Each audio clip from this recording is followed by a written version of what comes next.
Right, let me just do that real quick. Yep.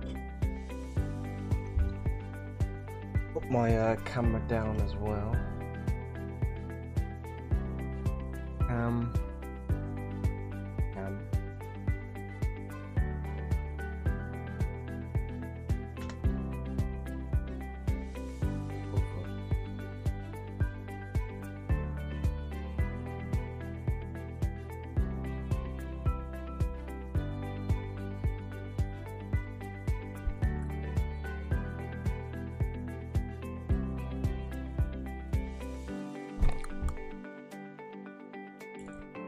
I am live.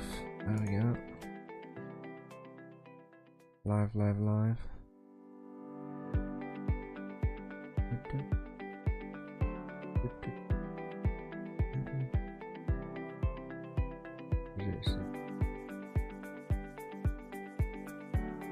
Let me just get it up on my phone because I can't see the chat.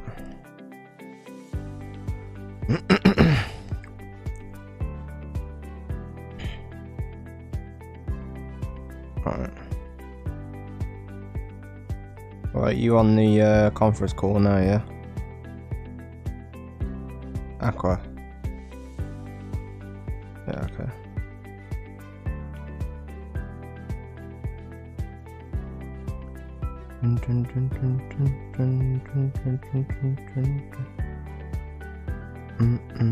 Yo, what's up, Josh? How you doing?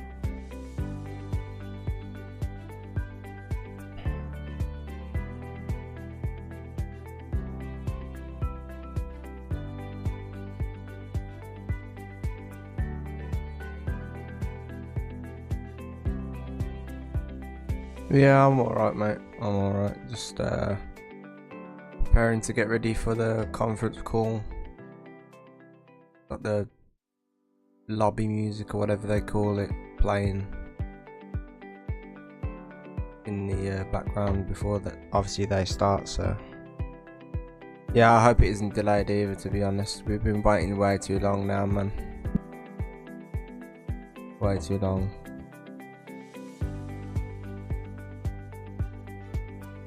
I know, yeah, it's a shame really, isn't it?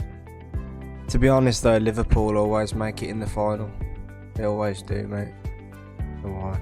Always do. I think, to be honest, Liverpool are just too good for the Carabao Cup, to be honest.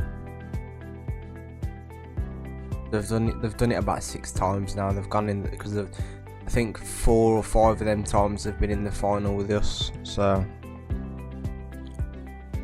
last season that we was, I think season or the season before that we've been in it loads with Liverpool. So I just wish you the best of luck, really. But I just gotta tell you that I don't think you're gonna win, to be honest. But you just have to see, man, because there might be an upset, there might not be. I don't know. Like, how are you going to be? Yeah, I know, yeah.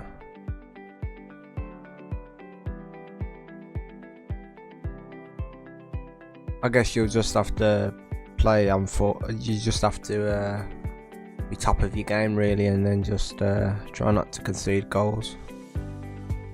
But it's hard to say that because it's Liverpool, isn't it? So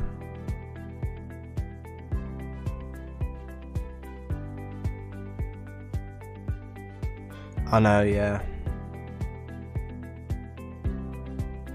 To be honest, I gotta say that Arne Slot's doing a better job than Jurgen Klopp, to be honest, because I don't even know if when Jurgen Klopp came to the club, his first season, they only had 1 defeat. I'm not sure because it was years ago, but I'm pretty sure he's doing a better job than Jurgen Klopp.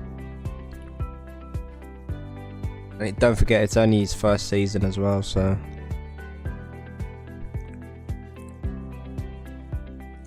how long are they going to be playing this for, man? Jesus Christ. Oh, until like 9:30, I presume. Yeah, 9:30. Yeah, but Slot has a bit of. Yeah, he does. but it's the players that Liverpool have brought in since Slot came in.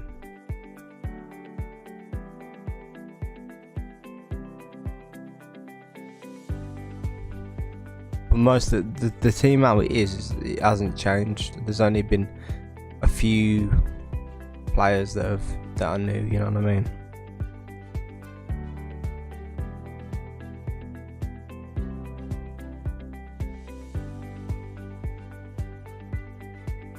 But we'll just have to see at the end of the season if this is Mohamed Salah's last season with Liverpool. Which I'm pretty sure it is, because he's already turned around and said that it is, but we'll just have to see.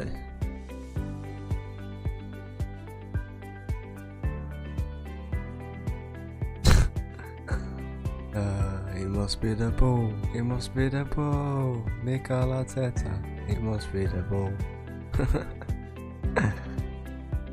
Oh man, that's funny.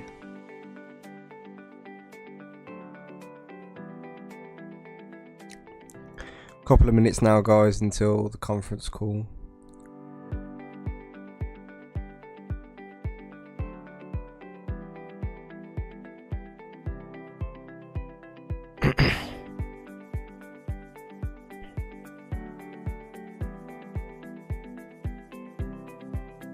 It's just as a rival fan, it's just amazing to see Arsenal not win anything every season, you know what I mean? I know we can't win anything as well at the moment, but hopefully that will change this season when we try and win the Carabao Cup, the Conference League. I mean, we have to win that. If we don't win that, it's a show up really, but yeah, we have to beat. We have beaten them 3 times this season. Yeah, it just shows how poor they are, really. You know what I mean? But I don't get it. They'll get beaten by yous, and then when we play them or anybody that's their rival team or whatever, they'll go and try their hardest to beat them. You know what I mean? It doesn't make sense. But yeah.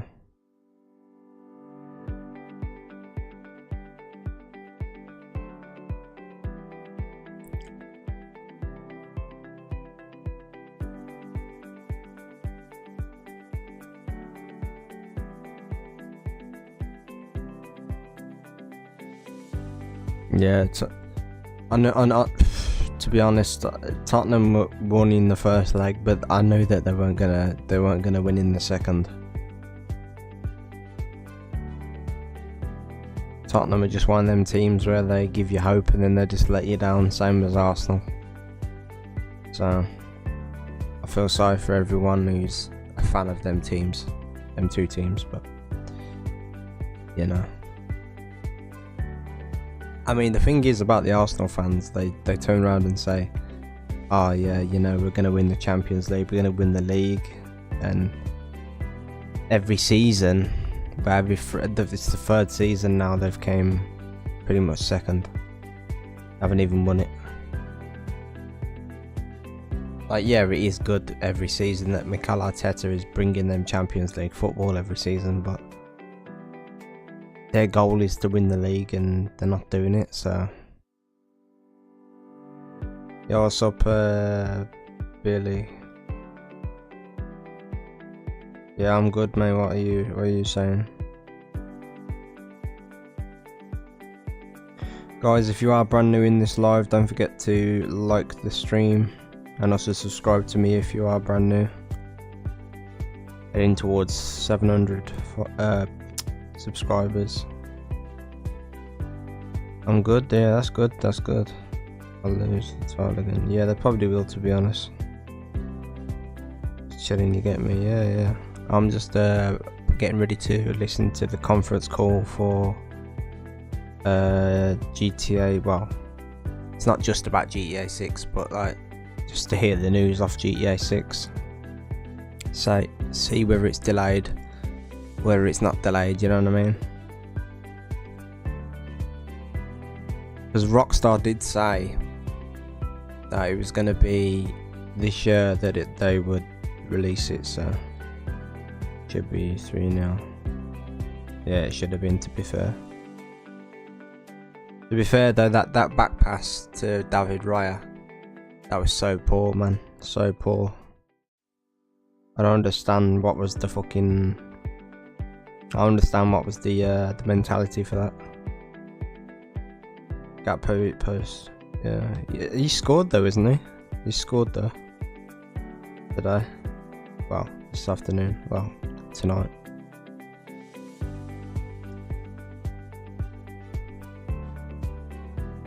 Dun, dun, dun, dun, dun, dun, dun.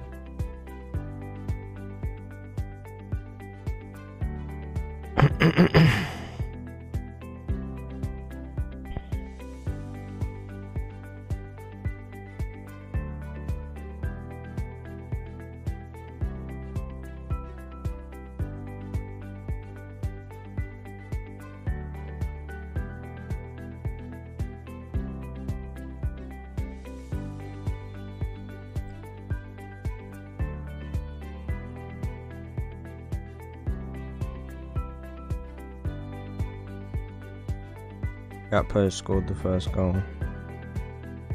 Yeah, I know he did. Yeah, it came up on my app that I use for the scores.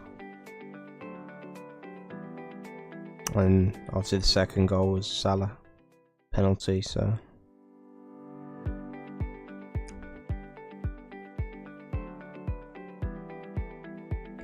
how did that penalty even come about? Like,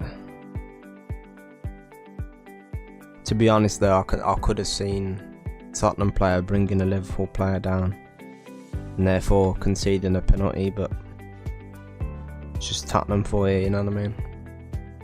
Oh, it's 1 minute until the call. 1 minute.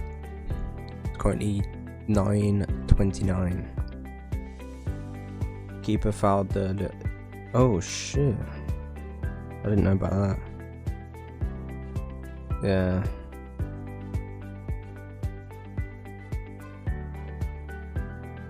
Yeah, I'm hoping it's not delayed as well, mate, to be honest.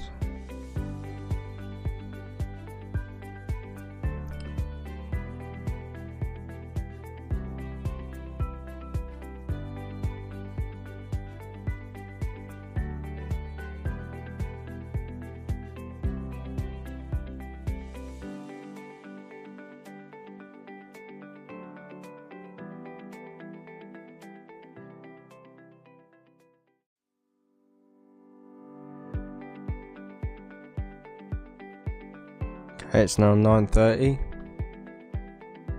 Let's see if they start it.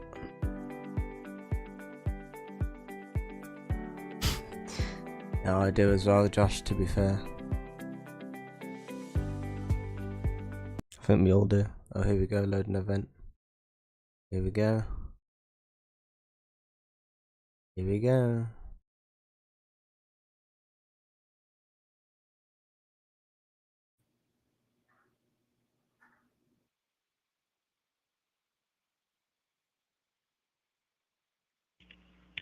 Ladies and gentlemen, thank you for standing by.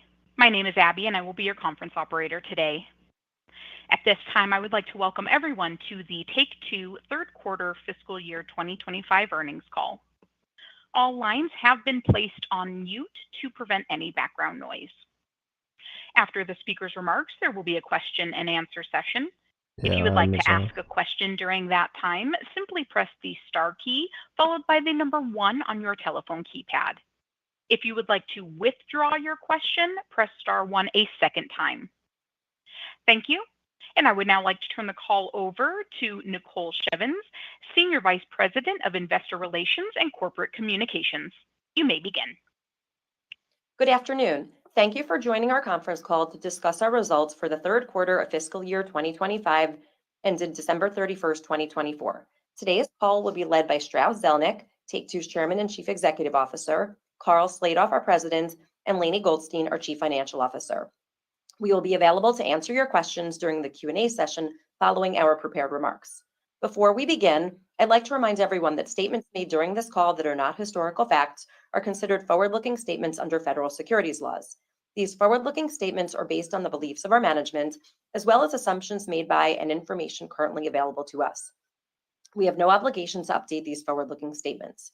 Actual operating results may vary significantly from these forward-looking statements based on a variety of factors. These important factors are described in our filings with the SEC, including the company's most recent annual report on Form 10-K and quarterly report on Form 10-Q, including the risks summarized in the section entitled Risk Factors. I'd also like to note that, unless otherwise stated, all numbers we will be discussing today are GAAP and all comparisons are year over year. Additional details regarding our actual results and outlook are contained in our press release, including the items that our management uses internally to adjust our GAAP financial results in order to evaluate our operating performance. Our press release also contains a reconciliation of any non-GAAP financial measure to the most comparable GAAP measure. In addition, we have posted to our website a slide deck that visually presents our results and financial outlook. Our press release and filings with the SEC may be obtained from our website at take2games.com. And now I'll turn the call over to Strauss. I'm pleased to report that we achieved solid results during the holiday season. Our net bookings of $1.37 billion were within our guidance range, as significant outperformance in NBA 2K helped to offset moderation in some of our mobile franchises. At the same time, our operating results surpassed expectations, led by the upside from NBA 2K, as well as a shift in timing of expenses that benefited the quarter. We're reiterating our fiscal 2025 net bookings guidance of $5.55 to $5.65 billion and our outlook for full-year operating performance. While third-quarter operating results exceeded expectations, we expect the fourth quarter to be affected by a continuation of current mobile trends, as well as the shift of some operating expenses into the period. Looking ahead, this calendar year is shaping up to be one of the strongest ever for Take-Two, as Sid Meier's Civilization VII launched in early access today with the official launch on February 11th. And we also plan to release Mafia: The Old Country in the summer, Grand Theft Auto 6 in the fall, and Borderlands 4 before year-end. We also remain confident in Zynga's ability to create new mobile forever franchises, as demonstrated by their ongoing success with Match Factory. We're exceedingly optimistic about the commercial potential of our titles and believe they'll have a transformative effect on our business and our industry over the long term. As we execute on our mission to create our industry's most innovative and engaging entertainment experiences, we remain highly confident that we'll achieve sequential increases in and record levels of net bookings in fiscal 2026 and 2027. Now turning to our business highlights from the period. NBA 2K delivered a phenomenal quarter, yielding significant upside to our forecast.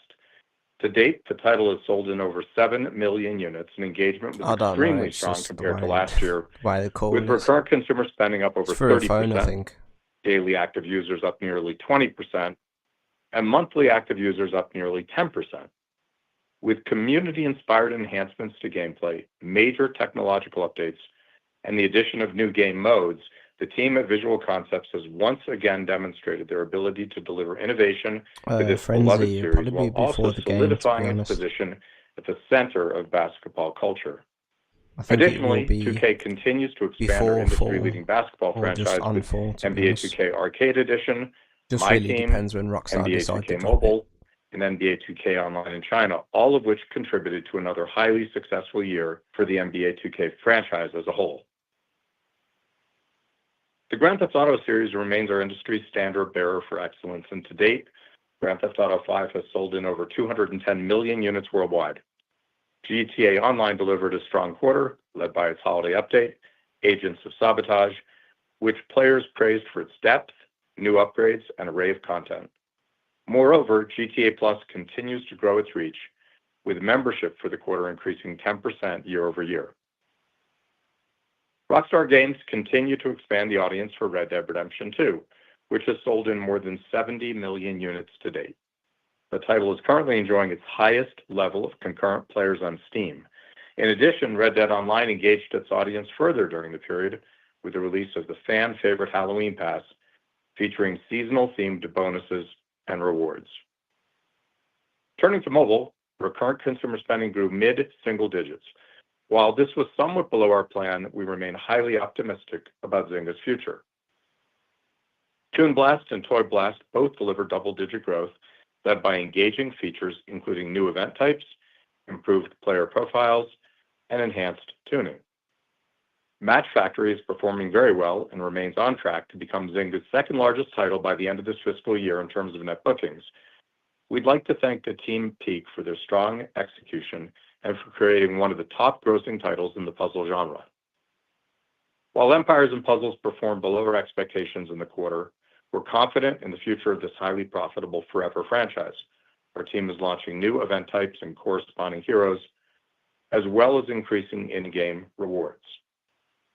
Zynga continued to leverage the zeitgeist of pop culture and broadened its partnerships with leading entertainment brands and personalities, including Words with Friends with Bravo's Real Housewives, Zynga Poker with actor-comedian Rob Riggle, and Power Slap with TKO. Our teams are growing our direct-to-consumer offerings and deploying key learnings across our portfolio. During the holiday season, we achieved strong double-digit D2C conversion in several major titles. Just to check, can you guys hear the conference call, yeah? We are confident in Zynga's Just wanna continued make sure. ability to launch successful new titles, as well as brand extensions for some of our console IP. In the quarters ahead, we look forward to launching new hit mobile experiences, including the latest installment of Zynga's highly successful racing franchise, CSR3. In closing, we're forecasting calendar year 2025 to be an inflection point for Take-Two. From the groundbreaking release of Grand Theft Auto 6 to the unmatched pipeline that 2K is set to deliver. As we introduce hit products to our passionate communities of fans, we're confident that we'll usher in a new period of growth and returns for our shareholders. I'll now turn the call over to Karl. Thanks, Strauss. I'd like to thank our teams for delivering another strong quarter and for continuing to captivate and engage our player communities with the highest quality entertainment experiences. We are excited to bring to market several releases during the remainder of fiscal 2025. On February 11th, 2K and Firaxis Games will launch Sid Meier's Civilization VII, a highly anticipated, revolutionary new chapter in our epic 4X strategy franchise. The reception for the game within the media has been very positive, including GameSpot, who said that its gameplay remains unrivaled and engaging for countless hours. Civ 7 has already set a new franchise record for pre-orders, and player sentiment is extremely positive, with the title recognized as the most anticipated game of 2025 during the PC Gaming Show in December. We'd like to thank the entire Firaxis team for once again challenging players around the world to take one more turn in this beloved series that has engrossed players for more than 30 years. On February 28th, 2K and HB Studios will launch PGA Tour 2K25, the latest entry in our golf simulation franchise that will appeal to both casual and hardcore golf fans. The title features 3 of the major championships with their respective courses for the 2025 season, several franchise advancements, a more immersive and customizable My Career experience, and a robust suite of creation tools from leading equipment and apparel brands. In addition, fans can look forward to a diverse roster of pros at launch, including executive director and all-time great Tiger Woods. On March 14th, 2K and Visual Concepts will launch WWE 2K25. Players on PS5 and Xbox Series X and S will enjoy The Island, an all-new interactive and online WWE-themed world that provides an immersive experience where players can prove they're worthy of the attention of the tribal chief. WWE 2K25 will also include an all-new Bloodline-themed showcase, new brawl environments, match types and stipulations, and the largest ever roster with over 300 playable superstars. WWE 2K25 will be supported with a series of add-on packs that can be purchased individually or together as part of the season pass. In addition, 2K and Netflix are collaborating to bring WWE 2K exclusively to mobile devices this fall. Looking ahead, we are highly optimistic about our planned pipeline for fiscal 2026, which includes Grand Theft Auto 6 launching this fall. This summer, 2K and Hangar 13 will transport players to the brutal criminal underworld of 1900s Sicily in Mafia: The Old Country, which builds upon the legacy of 2K's popular organized crime franchise that has sold in more than 35 million units. Our announcement trailer received an outstanding response, and we expect the excitement to grow as 2K and Hangar 13 unveil more about the game leading up to its launch. 2K and Gearbox Software are creating something truly special with Borderlands 4, which promises to take the series' signature gameplay and storytelling to an all-new level. At the Game Awards, 2K and Gearbox revealed a new trailer, which introduced the exciting new world of Kairos and a brand new villain, the Timekeeper. Borderlands 4 has quickly become one of this year's most anticipated games, and players can expect an incredible action-packed experience from Gearbox, the studio that created the looter-shooter genre. In closing, we look forward to releasing these groundbreaking titles in the coming year that will set us in motion to deliver the strongest multi-year growth trajectory and pipeline in our company's history. I'll now turn the call over to Lainey. Thanks, Carl, and good afternoon, everyone. We delivered solid third quarter results led by the power of our diversified business. During the period, our teams brought innovation to our existing franchises, enhanced our relationships with our player communities, and made outstanding progress on our eagerly anticipated pipeline. I'd like to thank our teams for their disciplined execution and continued focus. Turning to our results, we achieved third quarter net bookings of $1.37 billion, which was within our guidance range of $1.35 to $1.4 billion. We delivered outstanding performance in NBA 2K, which helped offset moderation experienced in some of our mobile franchises. Recurrent consumer spending rose 9% over last year, which was in line with our guidance and accounted for 79% of net bookings. NBA 2K grew over 30%, which greatly surpassed our forecast, led by new features and innovation in our game modes. Mobile increased 6%, driven by the addition of Match Factory and Strength in Toon Blast, Toy Blast, and Words with Friends. However, this was below our guidance of low double-digit growth, primarily due to underperformance in our hyper-casual mobile portfolio and Empires and Puzzles, and as anticipated, Grand Theft Auto Online declined. GAAP net revenue was $1.36 billion and was flat to last year, while cost of revenue declined 13% to $600 million, as the prior year included an impairment charge related to acquired intangibles. Operating expenses increased by 10% to $892 million. On a management basis, operating expenses rose 8% year over year. This was favorable to our forecast, largely due to a shift in timing of expenses into the fourth quarter. This shift, along with the outperformance of NBA 2K, drove operating results that were above the high end of our guidance range. Turning to our outlook, I'll begin with our full fiscal year expectations. As Strauss mentioned, we are reiterating our net bookings outlook range of $5.55 to $5.65 billion, which represents 5% growth over fiscal 2024.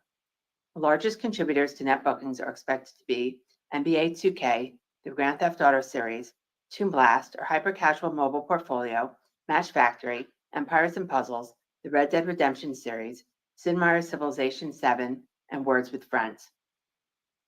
We are raising our recurrent consumer spending forecast to 5% growth, which represents 78% of net bookings, driven by the phenomenal performance we are experiencing in NBA 2K, which we now expect to grow low double digits. Mobile is now expected to grow low single digits as we are factoring in the current business trends, and Grand Theft Auto Online is still expected to decline. We project the net bookings breakdown from our labels to be roughly 49% Zynga, 34% 2K, and 17% Rockstar Games. We forecast our geographic net booking split to be about 60% United States and 40% international. Non-GAAP adjusted unrestricted operating cash flow is expected to be an outflow of $150 million, which is unchanged from our prior forecast, and we remain on track to deploy approximately $140 million of capital expenditures, primarily for game technology and office build-outs. We continue to expect GAAP net revenue to range from $5.57 to $5.67 billion, while we now expect cost of revenue to range from $2.41 to $2.44 billion. Total operating expenses are still expected to range from $3.77 to $3.79 billion, as compared to $5.83 billion last year. On a management basis, we expect operating expense growth of approximately 10% year over year, which is unchanged from our prior guidance, and is largely due to an increase in ongoing marketing support for Match Factory, as well as other mobile and immersive core launches planned for the year, the addition of Gearbox, and higher personnel costs, partially offset by savings from our cost reduction program. Excluding incremental marketing and the addition of Gearbox, our operating expenses are expected to grow low single digits over last year. As it relates to our operating performance, while our third quarter results exceeded our expectations, we are maintaining our outlook for the fiscal year as we are factoring several dynamics, including strength in NBA 2K, offset by a continuation of the mobile trends we have been experiencing, and the shift of some operating expenses in the fourth quarter. Now moving on to our guidance for the fiscal fourth quarter. We project net bookings to range from $1.48 to $1.58 billion, compared to $1.35 billion in the prior year. Our release slate for the quarter includes Sid Meier's Civilization VII, PGA Tour 2K25, and WWE 2K25. The largest contributors to net bookings are expected to be NBA 2K, the Grand Theft Auto series, Sid Meier's Civilization VII, Toon Blast, Match Factory, our hyper-casual mobile portfolio, Empires & Puzzles, WWE 2K25, and Words with Friends. We project recurrent consumer spending to increase by approximately 3%, which assumes a high teens percentage increase for NBA 2K, partly offset by declines in both mobile and Grand Theft Auto Online. We expect GAAP net revenue to range from $1.52 to $1.62 billion. Operating expenses are planned to range from $900 to $920 million. On a management basis, operating expenses are expected to decline approximately 2% year over year, which is primarily driven by a more normalized level of marketing for Match Factory, as the title has now been in the market for over a year, as well as savings from our cost reduction efforts. In closing, we are forecasting a milestone year ahead of us, and we look forward to showing our fans and the global gaming community how our new titles can take our industry to another level of creativity. We are also optimistic that the chapter ahead will set us on a path to achieving new financial goals, including reaching a record level of scale, enhancing our profitability, and unlocking significant value for our shareholders. Thank you. I'll now turn the call back to Strauss. Thanks, Lainey and Carl. On behalf of our entire management team, I'd like to thank our colleagues for embodying our core tenets of creativity, innovation, and efficiency, and for delivering another consecutive quarter of strong results. To our shareholders, I want to express our appreciation for your continued support. We'll now take your questions. Operator? Thank you. And we will now begin the question and answer session. If you have dialed in and would like to ask a question, please press star 1 on your telephone keypad to raise your hand and join the queue. If you would like to withdraw your question, press star 1 a second time. If you are called upon to ask your question and are listening via speakerphone on your device, please pick up your handset and ensure that your phone is not on mute when asking your question. Again, it is star 1 if you would like to join the queue. And your first question comes from the line of Doug Creutz with TD Cowen. Your line is open. Hey, thank you. When you originally bought Zynga a few years ago, part of the thesis was that you saw the potential for revenue synergies down the line, and I think most of us took that to mean marrying your existing IP to their mobile skill set. I know you're not going to talk about specifics, but as you look out at the pipeline for the next few years, do you feel like you're getting closer to realizing some of those synergies? Is that something that is a key component of your optimistic outlook for the next few years? Thanks. Thanks for your question. Actually, at the time, it was pretty clear that while bringing legacy core IP to mobile could be an opportunity, I also noted that the biggest hits in mobile are native to mobile, and there are precious few examples in the marketplace of very big mobile successes that are based on core game IP, Call of Duty Mobile being one of them. That said, we actually are working on some interesting projects that we have not announced yet, which we feel good about. What I did identify as an area of revenue synergies, though, has come to fruition, which is building our direct-to-consumer business inside our mobile business, which was a combined project between Take-Two and Zynga that we kicked off very early, and that has turned into a very significant business generating meaningful incremental contribution. Great, thank you. And your next question comes from the line of Eric Handler with Roth Capital. Your line is open. Good afternoon. Thanks for the question. I'm going to keep it on the mobile side of things as well. One, you had said Match Factory was, I believe, No, Connor, they haven't. either They're break even talking or about mobile profitable games at the minute. the end of fiscal 25. Is that still the case? And then I'll follow up.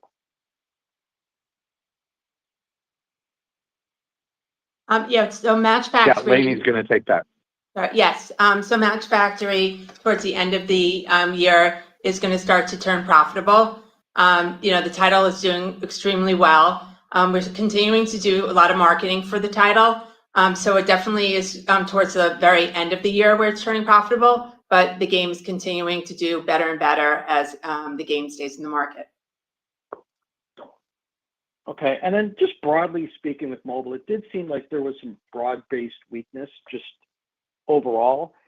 Are you seeing the market's becoming just more bifurcated, that, it's only the biggest games that are doing well now and you have to keep spending a lot to keep those games doing well?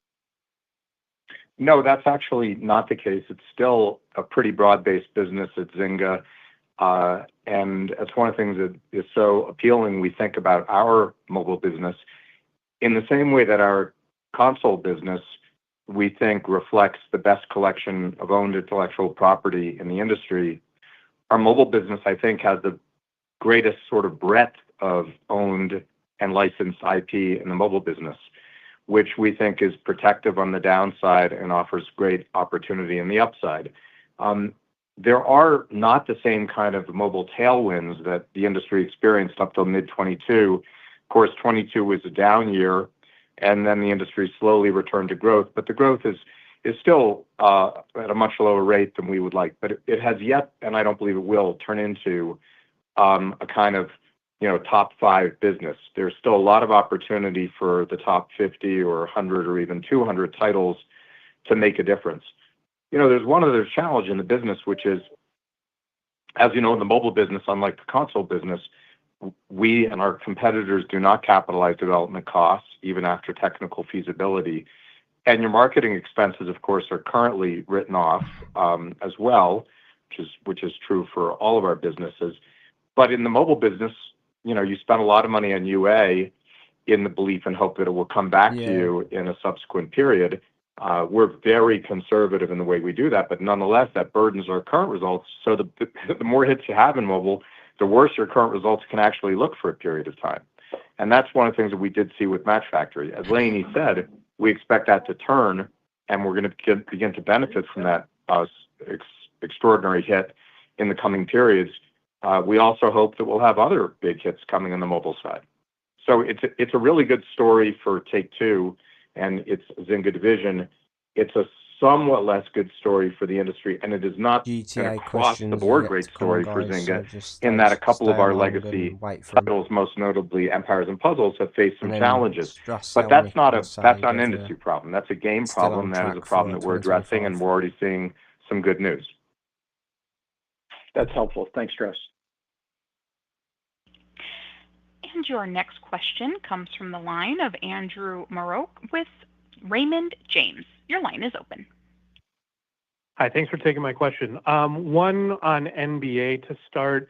Obviously seeing some pretty good rebound there, no pun intended. But how much of that do you think is just kind of, one, the comp effect of the Gen 8 transition issues that you had last year, and how much is just kind of an underlying resonant success with the NBA fan base?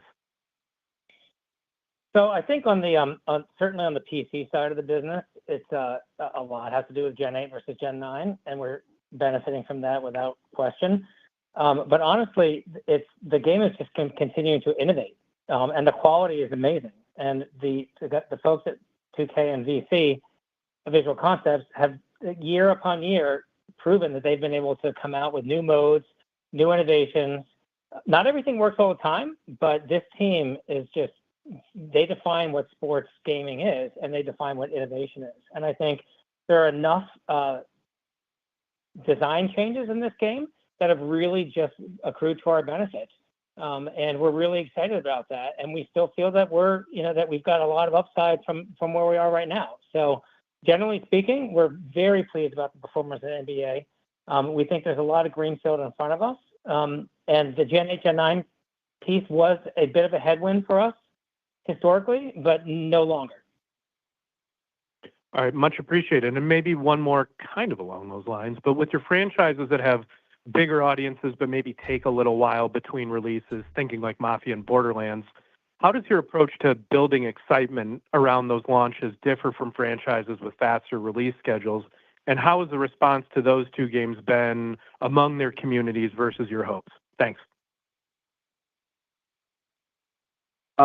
Look, I think we market everything as though it's a brand new title. We never sort of draft on prior success. And we also need to communicate to consumers that there's an element of what is tried and true and beloved, and that there's an element of new, which is, for example, what we always do in Civilizations. Today is early access day for Civ 7, and once again, the team at Firaxis has pushed the envelope, it's mostly been really, really well received. It's also received a little bit of criticism too. So I think in all instances, we benefit by having a franchise that gives us a marketing umbrella, but we never rest on those laurels. We still have to be very engaged with our consumers to let them know what we have, when it's coming, and that it's worth engaging with.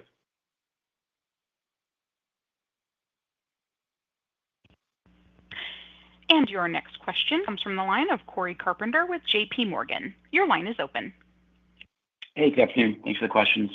Carl, could you just expand a bit on the NBA game changes the team has made that are resonating with the players beyond the Gen 8 to Gen 9 console change?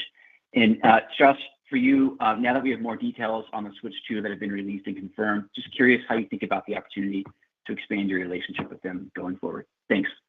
I'm sorry, to take the second one first. Expand our relationship with whom? Oh, now that we have the details on Switch 2. Sorry, I missed the Switch 2 part. Look, we've had obviously a long-standing relationship with Nintendo, and we've supported the platform when it made sense for the individual release. There was a time when Nintendo platforms are really geared at younger audiences, and that was reflected in our release schedule. And that, now today with Switch and potentially with Switch 2, the Switch device can support any audience. And as you may have noted, Civ 7 is available now on Switch. So while we have nothing specific to report, we actually would fully expect to support Switch. And Carl's going to comment on your question regarding which elements of NBA 2K, really have excited the consumers this time around. Sure. So we introduced a bunch of new features that were designed for the core players. And I think things like the new shooting and dribbling mechanics. There's a new badge progression system that was very well received.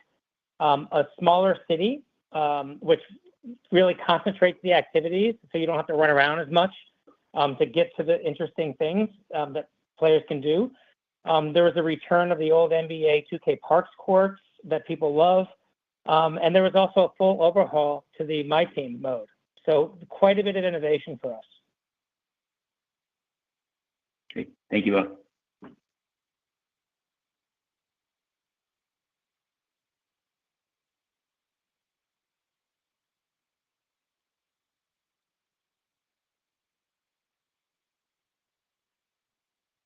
Do we have another question?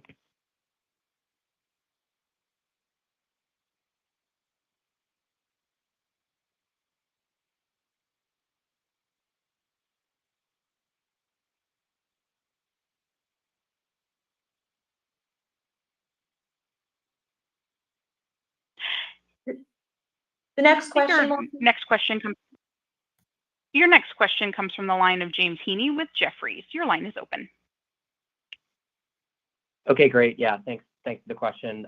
Lainey, can you just talk about the right level of marketing spend needed to support the launches of your new titles? How soon before launches should we expect you to begin ramping up your marketing efforts, and how does that impact the ramp of expenses? Thank you.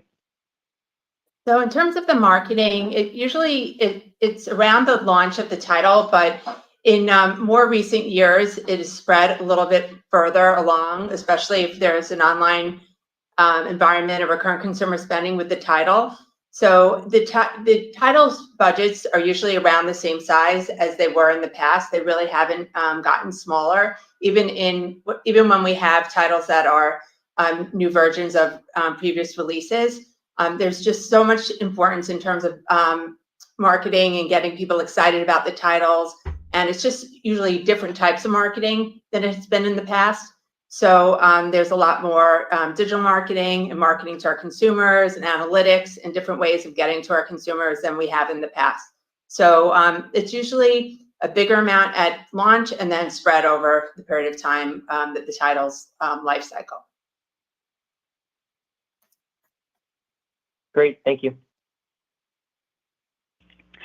And we will take our next question from the line of Matthew Cost with Morgan Stanley. Your line is open. Great, thanks everyone for taking the question.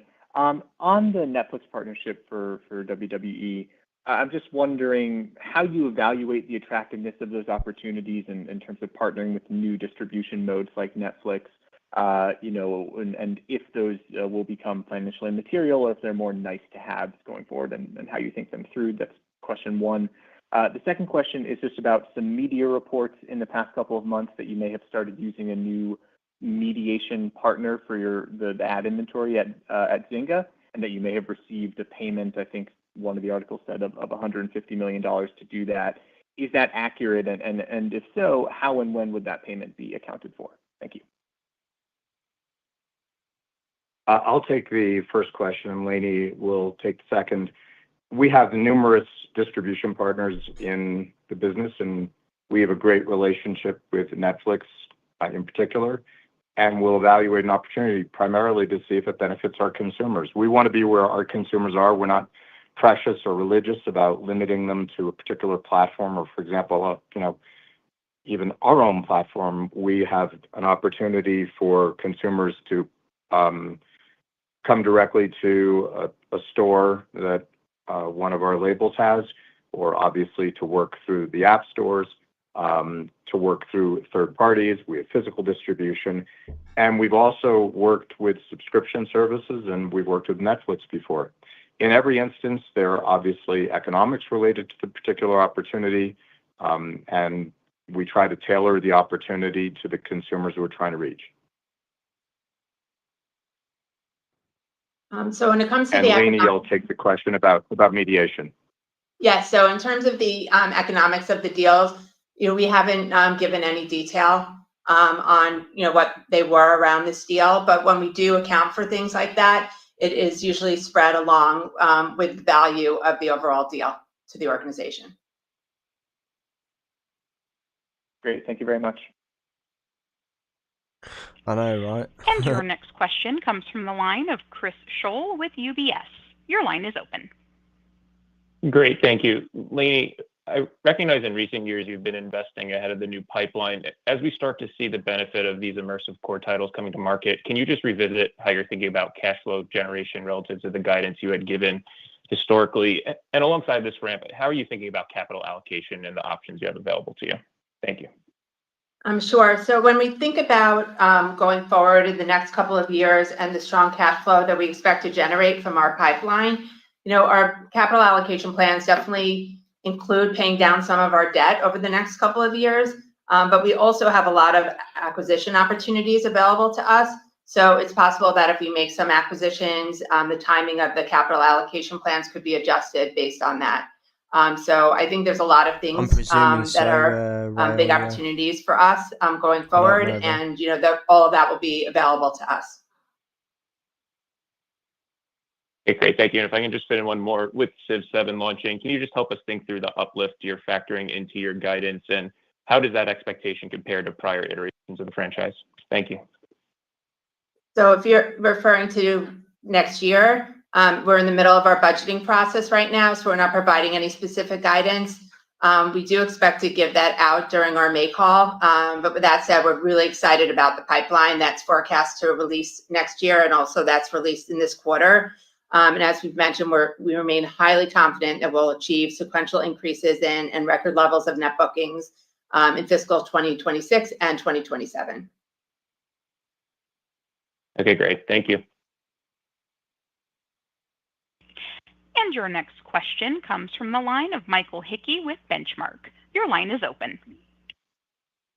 Hey guys, Strauss, Carl, Laney, Nicole, nice quarter. Thanks for taking our questions.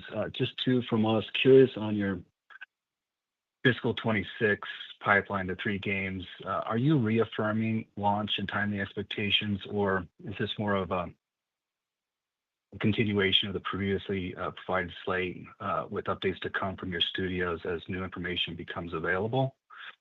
And the second question is on Project Ethos. It looks like Michael's now gone from 31st Union. So just curious how Nothing much, leadership is Sticky. They're just transitioning talking within the about other studio games at the minute. and how this Yet to impacts the talk future about of the game. GTA Thanks, 6. guys. So on the first point, yes, we did today reaffirm our schedule through the remainder of the calendar year. I think we were pretty clear about that. And regarding 31st Union and Project Ethos, we are super grateful to Michael for the great work he did in bringing this project to us and spearheading it and getting it to the stage that it's at. He's going to continue in an advisory role, and for that we're also grateful. The transition leadership will be provided by a combination of 31st Union and 2K executives, and we feel highly confident that we're going to deliver a great project over time, and we remain fully committed to Ethos. We're still really excited about it. Awesome. Thanks, guys. And your next question comes from the line of Jason Bazinet with Citigroup. Your line is open. I just had a very simple question. The $1.9 billion that sits on the balance sheet for capitalized software, should we look at that as sort of apples to apples in terms of your accounting policy versus where you were 5 years ago? Or is there some change in accounting that would cause that number to be large? I'm just trying to get a sense of it. Should investors look at that as indicative of potentially the quality or number of games that are going to unspool onto the income statement over the next couple of years? No, nothing has changed in terms of our policies. That's the capital software for the games that have been put up on the balance sheet based on the technological feasibility of those titles, and they'll get amortized as those titles release over the lifetime of those titles. Understood. Thank you. And your next question comes from the line of Omar Dessouky with Bank of America. Your line is open. Hi, thanks. So glad to see GTA 6 reaffirmed for a fall 25 launch. I wanted to ask, how much of the total number of fans that have ever touched GTA and have brand awareness of GTA could potentially be reactivated once this GTA 6 launch actually happens. I gather that there is a much smaller percentage of those, a small percent of those fans that today are highly engaged. But with the launch of GTA 6, it will become an intergenerational franchise, the first title having been released around the year 2000. So I could very easily see a dad playing GTA with his son after having not played the game for a couple of decades. So do you have a sense, of relative to the current base of players that's highly engaged, what the base of lapsed players that may potentially come back could be? Like, is it 1 times as big, twice as big? Any kind of framework there to help us think about this launch would be great. Well, appreciate the question and the sort of the sentiment underlying the question. It sort of falls into the category of how high is up, and I decline to ever predict that. We believe that arrogance is the enemy of continued success. We run scared. We're looking over our shoulder. Our competitors are not asleep. So what do we do about that? We try to be the most creative, the most innovative, and the most efficient company in the entertainment industry. And Rockstar Games in particular seeks perfection in everything they do. And we believe that if we do that right and we focus on delivering for consumers, that's our best opportunity to succeed. To answer your question mathematically, it's I mean, it's pretty interesting if you look at GTA 5 because that title crossed 3 console generations and still remains a best-selling title, having sold in over 210 million units. GTA Online, now over 10 years old, still has enormous ongoing engagement. So there's certainly evidence that if you give consumers what they want, they will show up for it and they will stick around loyally for a very long time. Equally, we have enormous respect for how hard that is to do. With regard to the upcoming release of GTA 6, obviously this is a console release. We know what the current console install base looks like. So, there is the broad universe of console owners to look at, and that is something to be mindful of. At the same time, we don't spend a lot of time looking at sort of attach rates, which I think is basically the question you're posing, because that'll take care of itself if we do a great job. Now, are we aware of who our consumers are, and do we know how to market them and target them? We do. We have an extraordinary corporate consumer database with, I think, nearly 1 million records in it. We observe, of course, all privacy regulations, but we are able to market to a significant portion of that database. So we are mindful of who's been engaged with GTA and GTA Online previously. We're mindful of those who we believe will be interested in the title going forward, and we can tailor our marketing accordingly. But we genuinely don't spend a lot of time thinking about, well, is this going to be, X number of units or Y number of units, because that doesn't change anything that we can do. We focus on what we can affect, and we let the outcomes take care of themselves. And I'm sorry, I said 1 million consumer records. I meant 1 billion. Thank you for your response. I was only off by 3 digits, so, Got it. And your final question comes from the line of Clay Griffin with MoffettNathanson. Your line is open. Great. Good evening.